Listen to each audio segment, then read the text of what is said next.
नमस्कार दोस्तों। इस वीडियो में हम लोग कक्षा 9 से 12 की जो पुस्तकें हैं उनसे एक व्याख्याता भर्ती और द्वितीय श्रेणी के लिए मॉडल टेस्ट पेपर बनाया है। और ये सारे के सारे प्रश्न जो हैं वो अपनी सरसा पुस्तक के माध्यम से लिए गए हैं। बहुत ही शानदार प्रश्न हैं। अगर किसी प्रश्न में किसी प्रकार की कोई त्रुटि हो जाती है तो आप लोग नीचे कमेंट कर सकते हैं। आपको लगे कि ये इस प्रश्न में ये होना चाहिए तो देखिए, सबसे पहला अपना जो प्रश्न है वो है हरिशंकर परसाई का जन्म कब हुआ। तो ध्यान रखिएगा, हरिशंकर परसाई का जन्म है वो आपको 2 तारीख से मिलती हैं अपन को। एक तो 1924 भी मिलती है और 1922 भी मिलती है, परंतु सही जो जवाब है वो क्या होगा, सन 1922 में। साथ साथ आप लोग भी अपना कॉपी पेन लेकर के बैठिएगा और अपने उत्तर लिखते जाइएगा, कितने सही हुए और कितने गलत हुए। ये सारे के सारे चैप्टर्स आपको पढ़ाए हुए हैं, प्ले लिस्ट में से आप लोग वीडियोस देख सकते हैं। हर एक पाठ को पढ़ाया गया है। आचार्य रामचंद्र शुक्ल के पिता को किसके नाटक बहुत पसंद थे। तो आचार्य शुक्ल के पिताजी को जो हैं वो प्रसाद जी के या राधा कृष्ण जी के या भारतेंदु जी के या बालकृष्ण भट्ट के। तो भारतेंदु बाबू हरिश्चंद्र के वो नाटक बहुत ही मनोयोग से पढ़ा करते थे। प्रेमगन की छाया स्मृति जो अध्याय है उसमें ये प्रश्न दिया गया है। मेरा कच्चा चिट्ठा पाठ की विधा क्या है। मैं हर वीडियोज में यही बात बतलाता हूँ बार बार। ये जो विधा है ये एक आत्मकथा है, आत्मकथा का अंश है। अगला देखिएगा, गांधी, नेहरू और यासेर अराफात नामक पाठ की विधा क्या है। तो ये क्या है, गांधी, नेहरू और यासेर अराफात। यह भी ध्यान रखना आत्मकथा का ही अंश है, परंतु आत्मकथा का अंश के आधार पर एक संस्मरण के रूप में दिया गया है। ठीक है ना। यह भीष्म साहनी की आत्मकथा के अंश के रूप में एक संस्मरण के रूप में दिया गया है। कच्चा चिट्ठा पाठ के आधार पर बताइए कि गवर्नमेंट ऑफ इंडिया के पुरातत्व विभाग की देखरेख कौन करता था। यह भी कच्चा चिट्ठा पाठ है ना, बृजमोहन व्यास का। उसमें श्री मजूमदार हैं, उनको गवर्नमेंट ऑफ इंडिया के पुरातत्व विभाग की देखरेख का जिम्मा है वो सौंपा गया था। जहां कोई वापसी नहीं। पाठ के आधार पर बताइए कि लेखक है वो सिंगरौली कब गया था। अच्छा प्रश्न है। पाठ को ओपन करते ही मैंने ये बात शुरू में ही बताई हुई है, ये सारी बातें 1983। ठीक है। ये मधु है, ये मधु है, स्वयं काल की मौन का युग संचय है। पंक्ति के आधार पर बताइए कि यहाँ यह शब्द किसके लिए आया। कितना अच्छा प्रश्न है। दीपक, कामधेनु, प्रेम, जन के लिए। तो यह शब्द है वो दीपक के लिए आया है। यह दीप अकेला अगेय की जो एक कविता है कक्षा 12 साहित्य में, वहां से ये प्रश्न लिया गया है। अक्सर ऐसे प्रश्न बनते हैं। पद्य मैंने आपको इतना मनोयोग से, इतनी आत्मा से, इतना दच्चित होकर के पढ़ाया था कि कहीं आपका प्रश्न गलत होना ही नहीं चाहिए, अगर ध्यान से आप लोग पढ़ते हो तो। अन्यथा तो कुछ से नहीं हो सकता। जब युधिष्ठिर ने युद्ध में जो अन्याय हुआ उसका कारण जानने के लिए विदुर के पास गए, तो विदुर कहाँ चले गए थे। विदुर हैं वो घने जंगलों में की ओर भाग गए थे। सत्य की खोज है ना, उसमें से लिया गया है। नदी के तट पर आपने मेरी प्रार्थना स्वीकार नहीं की। उपयुक्त कथन में प्रार्थना का प्रतीकार्थ क्या है। यानी यह है ना नमक का दारोगा पाठ, वहां से है ये। नदी के तट पर आपने मेरी प्रार्थना स्वीकार नहीं, यानी मेरा आशीर्वाद।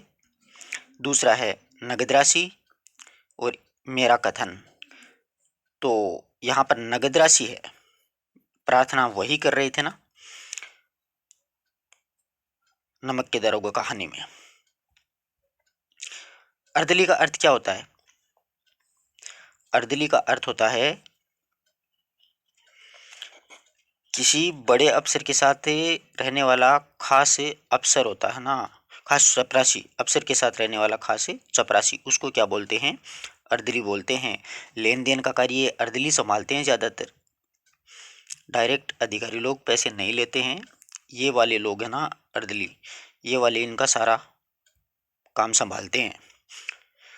अप्पू के साथ 2.5 साल पाठ के आधार पर बताइए कि सत्यजीत रॉय ने रास बिहारी की बिल्डिंग का कमरा किराए पर क्यों लिया।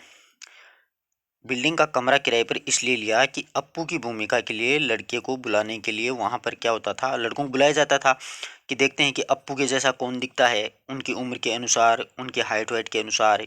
ऐसे आगे बात समझ में। अगला है, किसकी योजना थी कि सैयद हैदर रजा इस तरह काम करते रहें तो कला विभाग का प्रमुख इसे बना दिया जाएगा। ये किसकी योजना थी? सैयद हैदर रजा है ना, आत्मा किताब।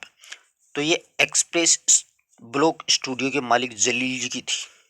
किसकी थी? एक्सप्रेस ब्लॉक स्टूडियो के मालिक जलील जी की थी। आत्मा किताब पाठ पढ़ा था कक्षा 11 में, तो आप लोगों को मैंने ये बातें बतलाई भी थी। उसकी माँ कहानी के आधार पर बताइए कि लाल की माँ की उम्र क्या थी। जब लेखक ने कहानी में इसमें जिक्र किया तो लाल की माँ की उम्र कितनी बताई थी?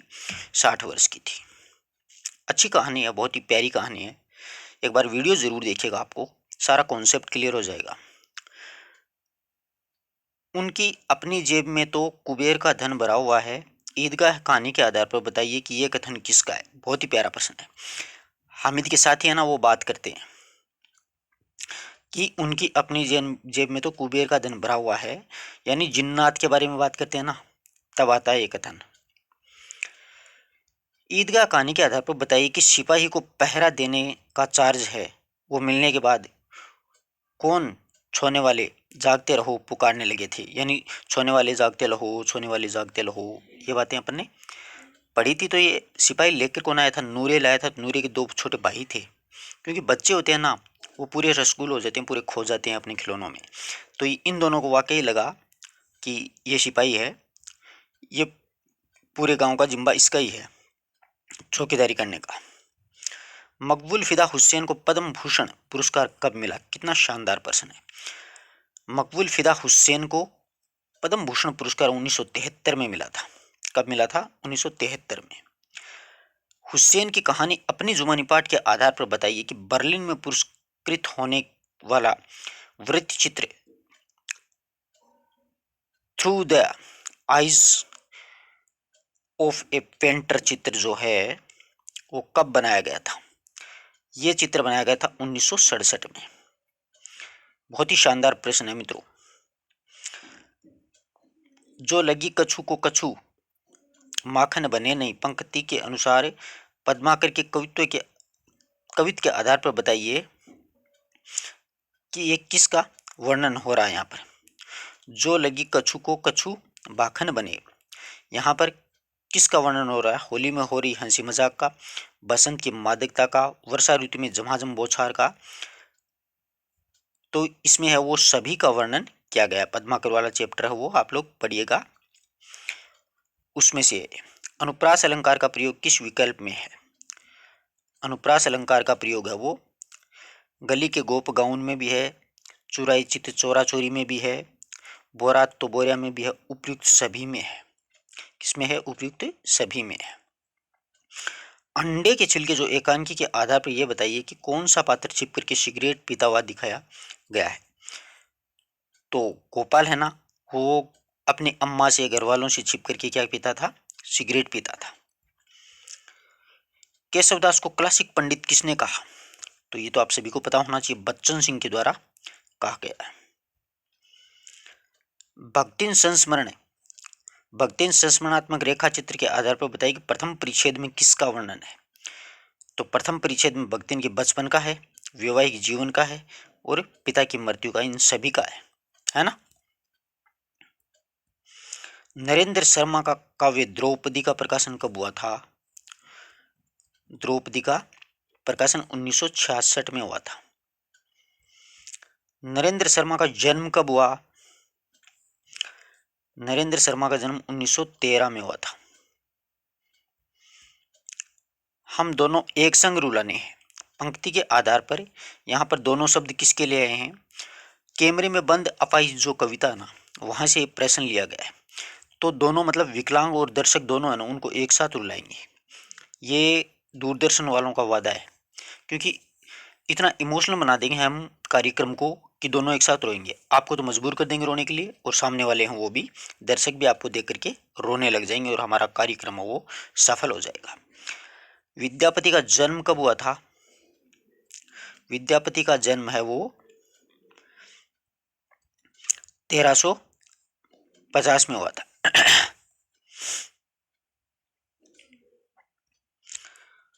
अज्ञेय ने किस साहित्यकार को धरती का धनी कहा?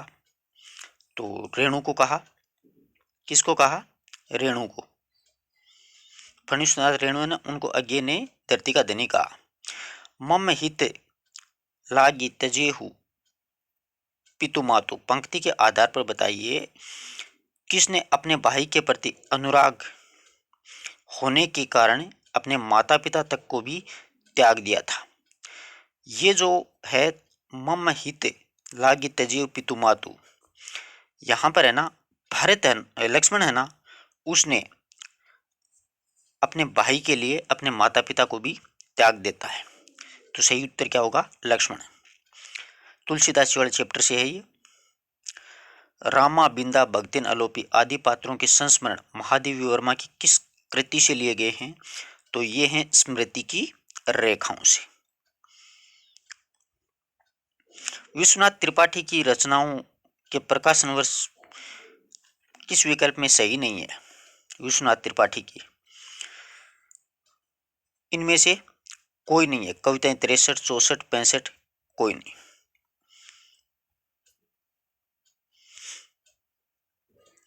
ममता कालिया को प्रतिष्ठित व्यास सम्मान कब दिया गया था? बहुत ही अच्छा प्रश्न है। ममता कालिया को प्रतिष्ठित व्यास सम्मान 2017 में मिला था। ममता कालिया को सीता पुरस्कार कब दिया गया था? ममता कालिया को सीता पुरस्कार 2012 में दिया गया था। यह व्याख्याता भर्ती के लिए एक बहुत ही शानदार प्रश्न है। नागमती अपने प्रिय की याद किसके समान तड़प रही है? यानी अपने प्रिय की याद में किसके समान है वो तड़प रही है? तो सारस के समान तड़प रही थी। किसके समान? सारस के समान। केदारनाथ सिंह का जन्म कब हुआ था? केदारनाथ सिंह का जन्म 1934 में हुआ था। केरल सरकार ने श्रीकांत वर्मा को कुमारन आसन पुरस्कार कब दिया था? केरल सरकार ने श्रीकांत वर्मा को कुमारन आसन पुरस्कार कब दिया गया था? तो ये 1984 में दिया गया था। कब दिया गया था? 1984 में दिया गया था। रामनरेश त्रिपाठी का जन्म कब हुआ? 1881 में हुआ था। जन्म मृत्यु हर एक वीडियो में सबसे पहले बतलाता हूँ, एक विधा बतलाता हूँ। वो प्रश्न 2 या 3 आपको परीक्षा में मिलेंगे, इसलिए याद रखो इस सभी को। अपने देश में अपनी भाषा की उन्नति करो, ये कथन किसका है? भारतेंदु बाबू हरिश्चंद्र का है। भारतवर्ष की उन्नति कैसे हो वो पढ़ना आप लोगों को। भारतेंदु किस युग के प्रवर्तक थे? तो आधुनिक काल के प्रवर्तक थे।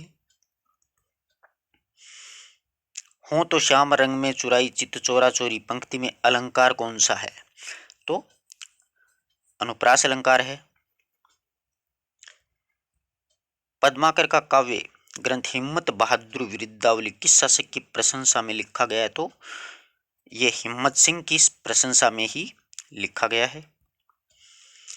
इशारे गजब करता है, अकल बहुत तेज है, गूंगे कहानी के आधार पर बताइए ये कथन किसका है कि ये इशारे बड़ा खतरनाक करता है, अकल इसकी बहुत तेज है। ये कथन किसका है? ये चमेली, शकुंतला, सुशीला, बसंता। तो ये सुशीला का कथन है। किसका कथन है? सुशीला का कथन है। ईदगाह कहानी के आधार पर यह बताइए कि चरखी से 1 पैसे के कितने चक्कर खाए जा सकते थे? 1 पैसे से कितने चक्कर खा सकते थे चरखी के? तो 25 चक्कर खाए जा सकते थे। चार्ली चैपलिन का हास्य किसके निकट है? चार्ली चैपलिन का हास्य है वो किसके अधिक निकट है? तो ये प्रेमचंद के अधिक निकट है। चार्ली चैपलिन का जन्म कब हुआ था? चार्ली चैपलिन का जन्म 16 अप्रैल 1889 को हुआ था। देह में गोश्त नहीं लड़ने चला है शेर के बच्चे से, लुट्टन सिंह से ये किसने ताना मारा? पहलवान की ढोलक जो कहानी है ना पनिशनाथ रेणु की, उसमें ये किसने कहा कि देह में गोश्त नहीं है? तो ये मैनेजर साहब है ना, उन्होंने कहा था। मैनेजर और सिपाहियों ने कही थी ये बात। जामुन के पेड़ के नीचे दबे हुए आदमी को बाहर निकालने के बाद चौथी बार किसके पास पहुंचा था? चौथी बार ये मामला है वो किसके पास पहुंच गया था? ये मेडिकल विभाग के पास में पहुंच गया था। लेखक के द्वारा सेकंड क्लास का जो टिकट लेने का कौन सा कारण नहीं है इनमें? लंबी दूरी की यात्रा करने के लिए, नई कहानी के संबंध में सोचने के लिए, खिड़की से प्राकृतिक दृश्य देखने के लिए, उपयुक्त सभी, ये सारे ही कारण हैं। यशपाल की है ना वो कहानी। श्यामचरण दुबे ने किस विषय में उच्च शिक्षा प्राप्त की थी? बहुत अच्छा प्रश्न है। श्यामचरण दुबे ने मनोविज्ञान में उच्च शिक्षा प्राप्त है वो की थी। लहासा की ओर जो पाठ है ना राहुल सांकृत्यायन का, उसके आधार पर बताइए कि लेखक ने तिब्बत में सबसे ऊंचा स्थान डांडा थोड़ला की जो ऊंचाई है वो कितनी बताइए? तो डांडा थोड़ला की ऊंचाई वो 17-18 हजार फीट की ऊंचाई पर हम थे, ऐसा आता ना राहुल सांकृत्यायन लिखते हैं, सांकृत्यायन।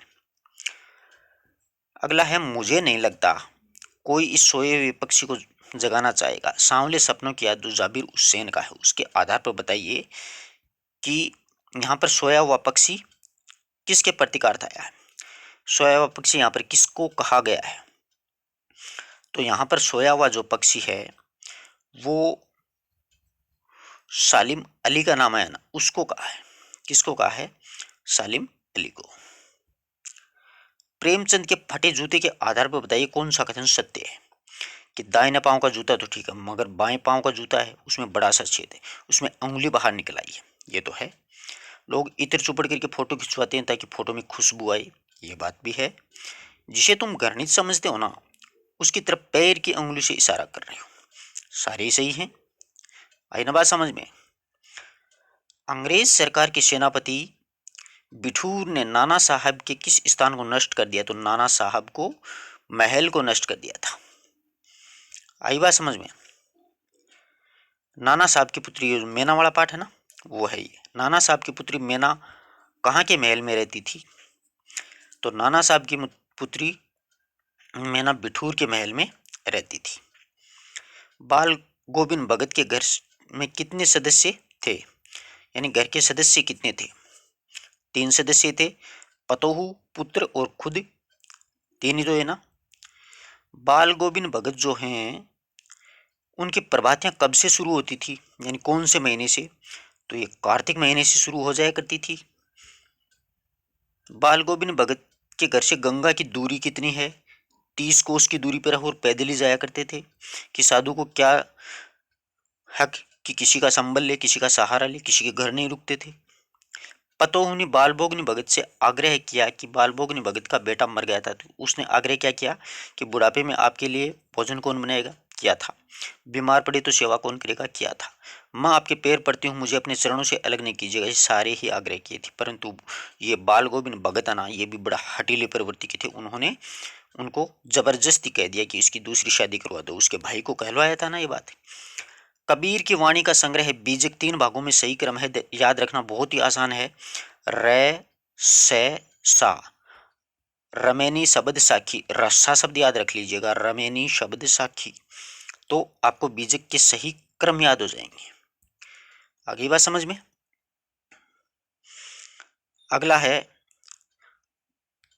ये तो अपनी पुस्तकों के बारे में एक प्रश्न बनाया कि आप सरसा बुक्स और टीम को रेंटिंग देना चाहोगे यदि 1 का अर्थ बहुत बुरा और 5 का अर्थ बहुत अच्छा है, तो सभी 5 ही देना चाहेंगे, है ना। आपको पुस्तक कैसी लगी कमेंट कीजिएगा, और ये प्रश्न कैसे लगे वो भी कमेंट कीजिएगा। ये सारे प्रश्न आपकी पुस्तकों में एक्चुअल में क्या है कि जो त्रुटि हो गई थी ना, उस त्रुटि सुधार फाइल के माध्यम से बनाए गए हैं। आप अपनी पुस्तकों में ये सुधार भी कर सकते हो, ये प्रश्न लिख लेना साथ साथ में, और फिर आपको अपनी जो पुस्तकें हैं उसमें सुधार भी कर लीजिएगा। तो आशा करता हूँ प्रत्येक प्रश्न आराम से समझ में आया होगा। कोई डाउट हो तो अभी भी आप लोग कमेंट कर सकते हो, और इस वीडियो को ज़्यादा से ज़्यादा विद्यार्थियों तक शेयर करें, जिससे कि अन्य विद्यार्थियों को भी लाभ मिल सके। धन्यवाद दोस्तों। आप अगर टेस्ट देना चाहते हैं तो ऐप का जो लिंक है वो आपको डिस्क्रिप्शन में मिल जाएगा, वहाँ से आप फ्री ऑफ कॉस्ट टेस्ट भी दे सकते हो।